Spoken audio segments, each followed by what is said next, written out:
আমি আপনাকে আশ্রয় দিয়েছি।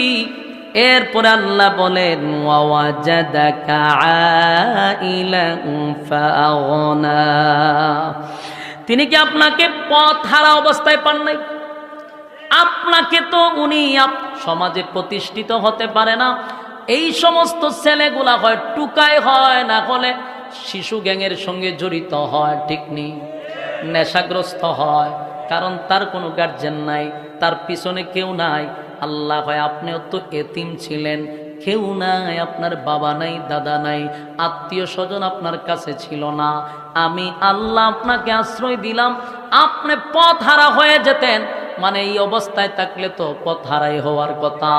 আমি আল্লাহ আপনাকে পথের উপরে রাখছি, পথ হারা হইতে দেই নাই।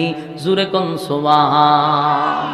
এই জন্য আল্লাহ বলেন ওয়াওয়াজাদাকা আইলান ফাআগনা ওয়াওয়াজাদাকা দাল্লান ফাহাদা,